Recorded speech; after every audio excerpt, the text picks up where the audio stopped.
1857 سے پہلے قربانی ہوئی، 1857 میں پھر جنگ ہوئی، اور پھر یہ تاریخ چلتے چلتے کبھی مسلمانوں نے اس خطے پر، کبھی مسلمانوں نے انگریزوں کی حکومت کو تسلیم نہیں کیا، ظاہری طور پر بھی اور باطنی طور پر بھی کبھی اسے تسلیم نہیں کیا، اور یہی وجہ تھی کہ وہ قربانیاں چلتے چلتے یہاں تک پہنچی۔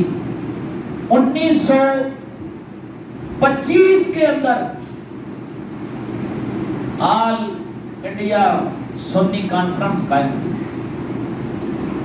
سنی کانفرنس 1925 میں ہوئی، پھر 1935 میں ہوئی، اور پھر 1944 کے اندر ہوئی۔ ان کانفرنسوں کے اندر اس سے پہلے ہمارے بزرگوں نے کفایت اللہ کاکوری، کفایت اللہ کافی، مولانا شاہ احمد رضا خان کے والد اکرم رضا علی نقی خان، اور ان کے والد یہ عظیم علماء تھے، علامہ فضل حق خیر آبادی، بڑے بڑے علماء، ایک لمبی فہرست ہے ہمارے اسلاف کی، صوفیاء کرام کی اور علماء اہل سنت کی، ایسے ایسے بزرگ علماء کے جنہیں توپوں کے منہ پر باندھ دیا گیا، توپوں کے سامنے رکھ کر پھر بم چلا دی۔ انہوں نے توپوں کے سامنے کھڑے ہونا، اپنی قربانیاں دینا قبول کر لی، لیکن انگریز کو قبول نہیں کیا۔ بریلی شریف کے اندر جب امام شاہ مرزا خان علیہ رحمہ کے والد گرامی فتویٰ دینے لگے، انہوں نے فتاویٰ جات جاری کیے اور انگریزوں کے خلاف جہاد کے لیے اپنے گھوڑے بھیجے، گھوڑے بھیجتے تھے اور فتوے دیے کہ ان کے خلاف جہاد کیا جائے۔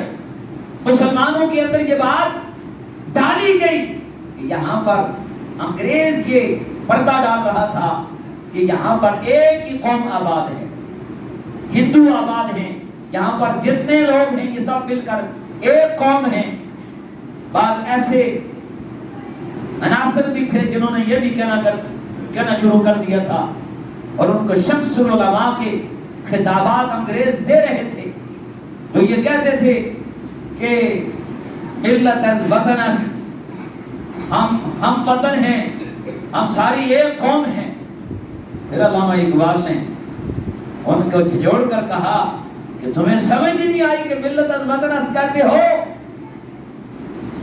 وطن از ملت است، وطن ملت سے ہوتا ہے، اگر وطن سے ملت ہوتی تو مصطفیٰ مکہ کو چھوڑ کر مدینہ میں نہ جاتے۔ مکہ سے بڑھ کر وطن کون سا ہو سکتا ہے؟ یثرب تو بیماریوں کی جگہ تھی، تو میرے آقا کے جانے سے منورہ ہو گیا، سبحان اللہ، مدینہ منورہ بن گیا ہے، سبحان اللہ، حضور کے جانے سے وہ حرم بن گیا ہے۔ لیکن اس سے قبل مکہ کو کون چھوڑتا؟ لیکن جب ملت کو بنانا تھا تو پھر مکہ سے مدینہ میں آئے، اور پھر ایسی ملت بنی کہ حضرت فاروق اعظم 22 لاکھ مربع میل کے اکیلے حاکم تھے، سبحان اللہ۔ تو سامعین ذی احتشام، ایسے بھی علماء تھے جو اس وقت یہ کہتے تھے کہ ملت از وطن است، ہم ہندو، عیسائی اور وغیرہ وغیرہ جتنے احباب یہاں پر ہیں ہم سب ایک قوم ہیں۔ تب ہمارے ان اسلاف نے قربانیاں دی، فتاوے دیے، اور جہاد کے لیے قلم اٹھایا، اور پھر جہاد کے لیے لکھنے کے بعد عملی طور پر علماء کو میدان میں اتارا کہ اب آپ نے قلم اور مسند کو چھوڑ کر اب آپ نے میدان عمل میں اترنا ہے اور رسم شبیری کو زندہ کرنا ہے۔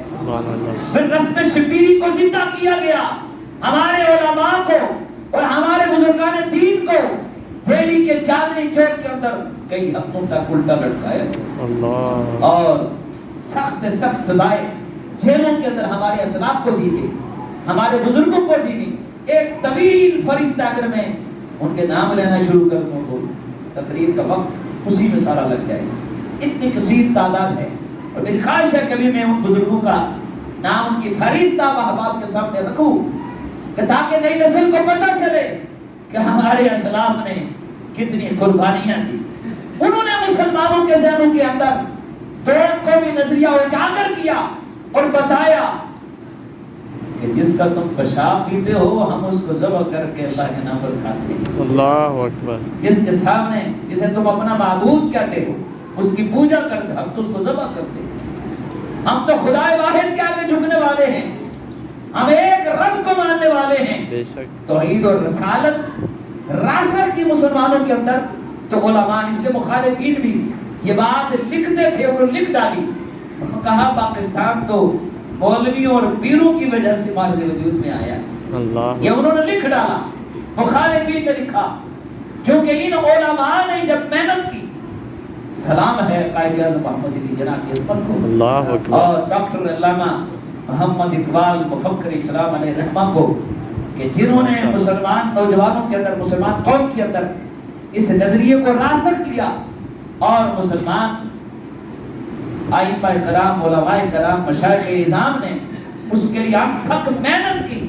پھر جا کر 1947 میں پاکستان مارز وجود میں آیا, اور پھر اس کے لیے جن مسلمانوں کو وہ مقصد سمجھ میں آ گیا, ان بزرگوں کی مسلسل کانفرنسز کی وجہ سے سمجھ میں آیا, ووٹ کو سمجھ گئے کہ یہ ووٹ امانت ہے, اس کو ضائع نہیں کرنا ہے, اس کو ضائع نہیں کرنا.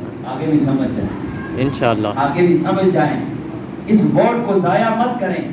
اس پاکستان کو ہم نے, کیا نعرہ تھا اس وقت کے مسلمانوں کا, لے کے رہیں گے پاکستان, بن کے رہے گا پاکستان. پاکستان کا مطلب کیا؟ لا الہ الا اللہ محمد, یہ نعرہ تھا.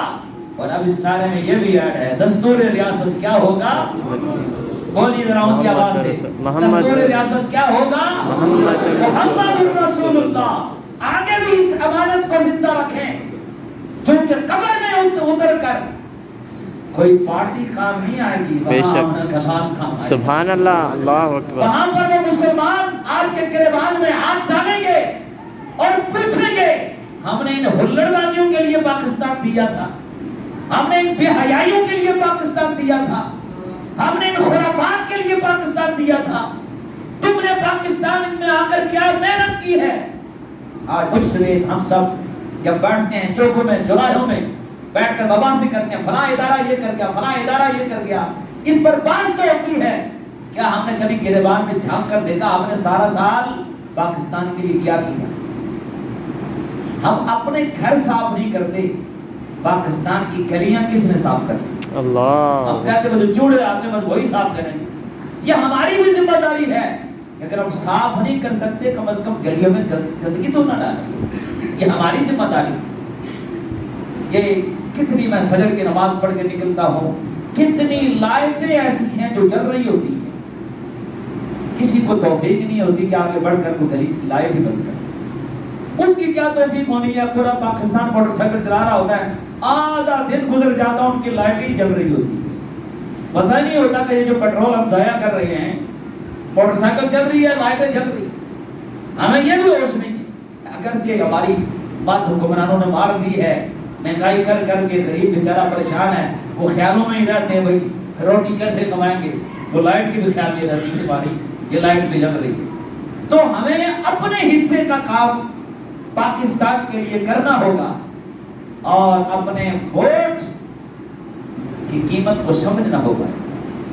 ان لوگوں کا ساتھ دے جو حقیقی معنوں میں جس مقصد کے لیے ہم نے پاکستان کو حاصل کیا, اور انشاءاللہ اس پاکستان میں وہ نظام مصطفیٰ آئے گا انشاءاللہ, اور ہم نے وہ لانا ہے انشاءاللہ.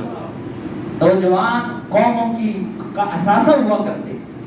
مجھے افسوس ہوتا ہے کہ آج ہمارا نوجوان موٹر سائیکل میں جب نکلتے ہیں طوطے بجاتے ہیں, اور کئی مائیں بہنیں بیٹیاں باہر نکلتی ہیں, بے حیائی اور عریانی کا ایک بازار گرم ہوتا ہے.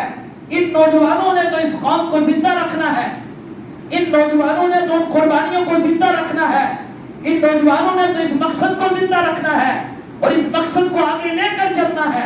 لیکن جب ہم ان ہلڑ بازیوں میں گم ہو جائیں گے تو مقصد کی طرف تو دھیان ہی نہیں, کسی کو پتہ ہی نہیں ہے.